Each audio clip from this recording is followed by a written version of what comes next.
Today is last day of 2025 and ito na yung Honda Fit. Naiuwi na namin siya dito sa Gunma, sa hometown ng girlfriend ko. And ngayong araw, pag-usapan natin kung bakit nga ba itong Honda Fit yung nirecommend ako sa girlfriend ko.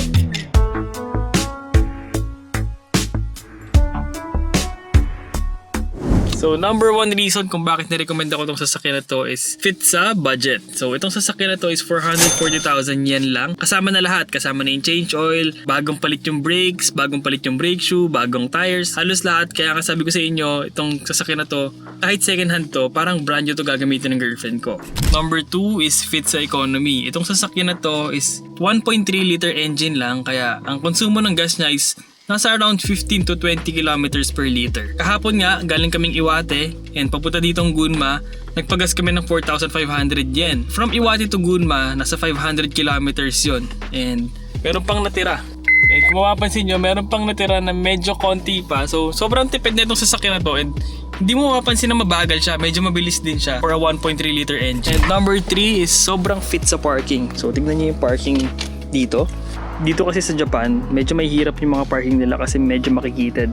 Kasi yung mga sasakyan dito, halos mga ganito lang, mga K-car. Titawag sa mga maliliit na sasakyan, K-car, yung mga magagaan. Para sa hindi K-car na Kuruma, medyo maliit na to, so hindi siya mahihirapan mag-park. Kahit na maliit yung sasakyan, hindi mo mapapansin na maliit siya sa loob.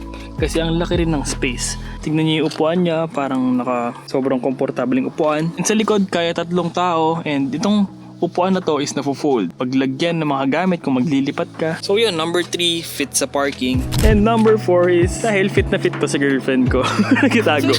Kasi ako nung nakita ko tong sasakyan na to, parang nai-imagine ko rin siya na dinadrive niya. Singkit din siya. Singkit yung sasakyan niya. Singkit yung mata niya. And yung kulay parang nagmamatch sa personality niya. Hindi siya ganun ka boyish, hindi rin siya ganun ka girly. Pa-cute lang. Chill lang. Pa-cute lang siya. And very last is since Honda boy nga ako and nagkaroon ako ng mga Honda before bago ako lumipat dito sa Japan. Siyempre, ang re-recommend ako rin na sasakyan sa girlfriend ko is Honda. Sa Honda kasi, tignan mo naman yung itsura ng Honda. Sobrang pogi, di ba? Kahit na 2011 model to, di ba? Parang hindi siya mukhang 2011. Parang hindi siya napaglulumaan. Yung kulay niya, yung pagka-silver niya. And marami ring mga modifications na pwede ikabit. Tulad ng mga bagong bumper, pwede mo palitan ng bagong grill, bagong headlights. So, pwede mo rin siyang gawing project car kung mag-own ka ng Honda Fit.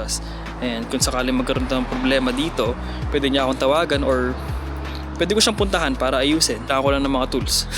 So, yun yung 4 na reasons kung bakit Honda Fit yung napili namin na sasakyan. Fit sa budget, fit sa gasolina, fit sa economy. Number 3, fit na fit sa parking. Number 4, fit na fit sa girlfriend ko.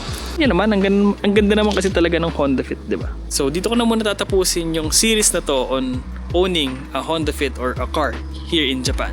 So, maraming salamat sa panonood. See you on my next one. Goodbye.